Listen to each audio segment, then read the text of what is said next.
चलिए अब बात करते हैं किसानों के विरोध प्रदर्शन की, जिसको लेकर सियासत और ज्यादा बढ़ती जा रही है। एक तरफ जहां देश के कृषि मंत्री नरेंद्र सिंह तोमर ने किसानों के लिए पत्र लिखा है, अपनी तरफ से अपने जो कदम उठाए जा रहे हैं उसको लेकर तमाम बातें कही हैं, वहीं दूसरी तरफ दिल्ली विधानसभा में अजीब तस्वीर देखने को मिली।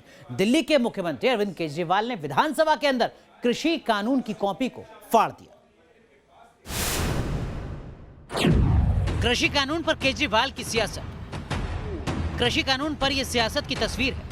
दिल्ली विधानसभा के एक दिन के विशेष सत्र में सत्ताधारी आम आदमी पार्टी ने जमकर आंदोलनकारी किसानों का समर्थन किया और 3 नए कृषि कानूनों का विरोध किया। इस दौरान पहले आम आदमी पार्टी के विधायक सोमनाथ भारती और मोहिंदर गोयल ने सदन में तीनों कृषि कानूनों की कॉपी को फाड़ा। इसके बाद दिल्ली के मुख्यमंत्री अरविंद केजरीवाल ने भी कृषि कानून की कॉपी को सदन में फाड़ डाला। आज दिल्ली विधानसभा ने तीनों काले कानूनों को खारिज कर दिया और केंद्र सरकार से अपील की है कि वो तुरंत इन तीनों काले कानूनों को वापस ले। 20 दिन हुए इस आंदोलन को, रोज एक किसान ऑन एन एवरेज इस संघर्ष में शहीद हो रहा है। तो मैं चाहता हूं कि केंद्र सरकार जो है और किसानों की शहादत लिए बिना अब तुरंत इन तीनों कानूनों को वापस ले। कुल मिलाकर कृषि कानून पर सियासत भारी। इसके साथ ही केंद्र की भी तैयारी। शुक्रवार को कुछ बड़ा होने वाला है। किसानों को संबोधित करते हुए क्या ऐलान करेंगे पीएम मोदी। शुक्रवार को मध्य प्रदेश में आपदा प्रबंधन कोष से किसानों की खराब हुई फसल के लिए 1600 करोड़ रुपए की राशि किसानों के सीधे खाते में भेजी जाएगी। इस कार्यक्रम में पीएम मोदी किसानों को संबोधित करेंगे। इससे पहले मध्य प्रदेश के मुख्यमंत्री शिवराज सिंह चौहान ने कृषि कानून पर विपक्ष पर वार किया। उनके नेता को यही पता नहीं कि आलू उगता है कि मशीन से निकलता है, तो वो जैसा कह देते हैं वैसा विरोध यहाँ करने लगते हैं। सही बात यह है कि तीनों कृषि कानून ये किसानों के हित में है। किसानों को योगी मंत्र। शिवराज सिंह चौहान के अलावा यूपी के सीएम योगी आदित्यनाथ ने विपक्ष पर वार किया। योगी आदित्यनाथ ने बरेली में किसानों को संबोधित किया।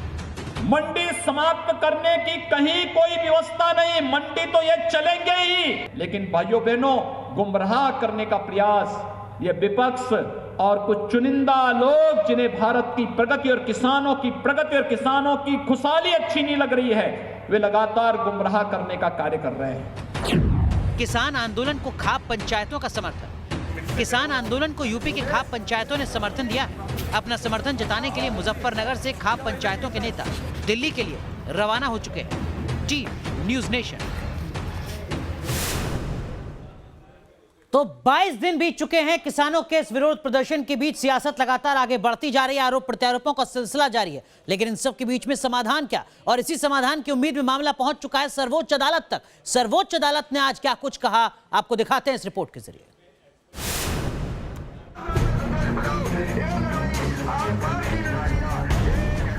किसान आंदोलन का 22वां दिन। 22 दिन में कुछ नहीं बदला। उसी शिद्दत से किसान लगे हुए हैं, जमे हुए हैं कि सरकार कानून वापस लेने की उनकी मांग को मान लेगी। वहीं सरकार बीच का रास्ता निकालने के संकेत दे रही है। किसानों से वो बातचीत करना चाहती है, लेकिन बात बन नहीं रही। पूरे मुद्दे पर फिर सुप्रीम कोर्ट में सुनवाई हुई। कोर्ट ने पूरे मामले में कुछ अहम टिप्पणी की। कोर्ट ने कहा, हम अभी कृषि कानून की वैधता पर फैसला नहीं करेंगे। हम किसानों के प्रदर्शन और नागरिकों के बुनियादी हक से जुड़े मुद्दे पर ही फैसला सुनाएंगे। हम कानूनों के खिलाफ प्रदर्शन करने को बुनियादी हक मानते हैं और इसे छीनने का कोई सवाल नहीं उठता। बात सिर्फ यही है कि इससे किसी की जान को खतरा नहीं होना चाहिए।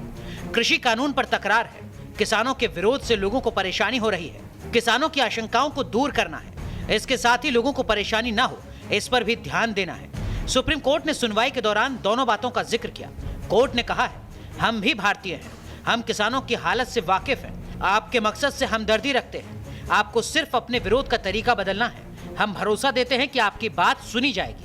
केंद्र सरकार इस पर सोचे कि कानून पर फिलहाल रोक लगाने की क्या संभावना है। क्या सरकार सुप्रीम कोर्ट को यह भरोसा दिला सकती है कि इस मामले की सुनवाई होने तक वो कानून को अमल में नहीं लाएगी। सुप्रीम कोर्ट की टिप्पणी बेहद अहम है, लेकिन कृषि कानून का मुद्दा अभी भी जस का तस बना हुआ है। कमेटी बनाने के आदेश तो दिए गए हैं, लेकिन क्या समिति कोई समाधान निकाल पाएगी, ये बड़ा सवाल है। Arvind Singh, news nation, Delhi. चलिए अब बात करते हैं देश की राजधानी दिल्ली की, जहां पर मौसम का कहर देखा जा रहा है। पहाड़ी इलाकों के मुकाबले दिल्ली का तापमान कहीं ज्यादा गिरता हुआ नजर आ रहा है।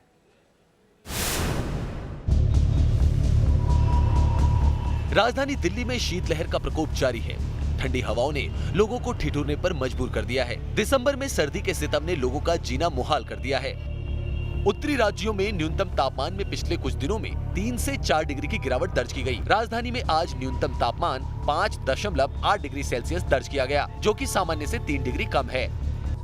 पहाड़ों पर हो रही भारी बर्फबारी से मैदानी राज्यों में ठिठुरन बढ़ गई है।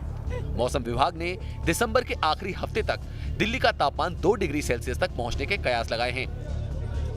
दिल्ली की सुबह कोहरे से होती है तो वहीं शाम ठिठुरन भरी ठंड से। मौसम विभाग के मुताबिक आने वाले वक्त में दिल्ली के तापमान में और गिरावट देखने को मिल सकती है। दिल्ली से वाजिद अली के साथ टीम न्यूज़ नेशन।